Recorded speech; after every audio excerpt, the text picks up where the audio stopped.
The number of confirmed deaths has passed 200. The governor has called a state of emergency. There are hundreds and hundreds of bodies. Hello there, Seraphim17 once again. This is The Last of Us Survivor Difficulty video walkthrough. We're still in Chapter 1. This is the cargo. So we've finally found the guy that we've been chasing, which is this dude, and he's now going to run away from us after using all his bullets. I totally would have picked that gun up for double gun awesomeness, but apparently we don't. And on this sequence, all you have to do is chase him. There's no real threat of failure, I don't believe. I go the wrong way coming up because this guy leads me into what I thought was the right way. That is the wrong way. But he waits for me, and as soon as you hop through here, there's a little black screen, and then there's some cutscenes which I've trimmed out because this is the amended version of my guide. And we're with Marlene, who is the leader of the Fireflies.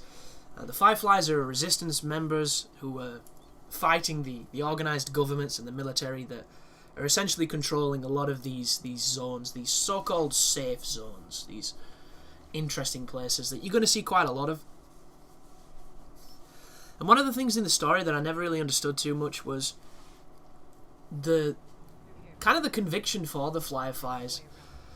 Because at the beginning, when there's a little press release saying all this stuff that's happened, you know, people are dying, everywhere is getting all fucked up, the internet went down, blah blah blah, you know, all the little hyperbole of mass hysteria and news articles to tell us that, yo dog, the future's gone to shit.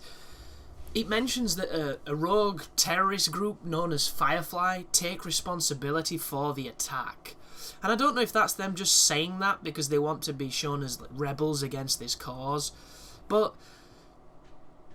I've picked up quite a lot of collectibles and I've done as much reading as I can, but it isn't entirely clear why they claimed responsibility, because my knowledge is this is an evolution of a plant. You know, this is is it the cordyceps mushrooms, which Joe Rogan talks about all the time. But in response to this game, they've mutated in such a way where they can attack people. And I don't think it was manufactured. I don't think the game hints at it being manufactured, even though Fireflies do have quite a lot of scientists, so I suppose that is a possibility.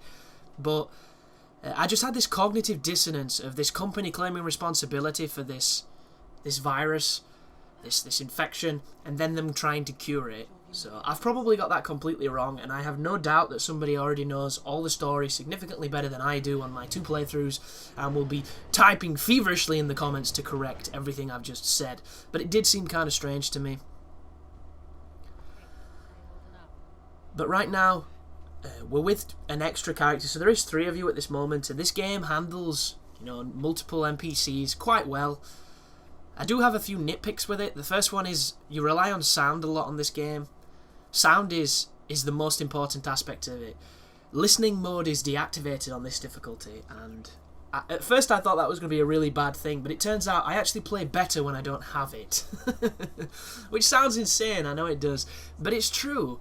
Like, the amount of rooms I managed to stealth on the hardest difficulty that I couldn't do on hard with listening mode is ridiculous. And I don't know if I just kind of gave in and embraced the grind or the grime of bashing people's heads in with wood and shooting people with guns and getting real sloppy and messy and, you know, really fun, or if I relied on the listening mode so much I didn't have the balls to try things.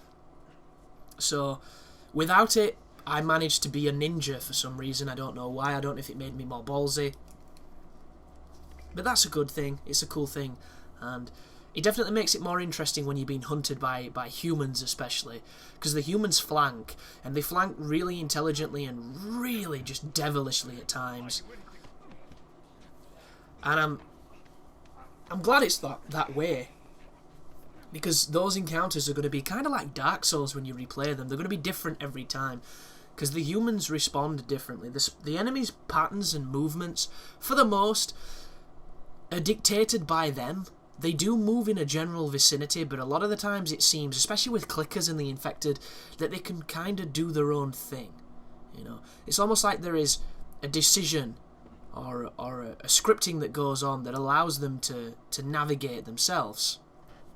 And it adds a random variable, which makes the game more challenging than your standard stealth game, because usually you learn the pattern, you punish the pattern. This game, sometimes it seems like there's a pattern, and then when you restart, the enemy isn't even there.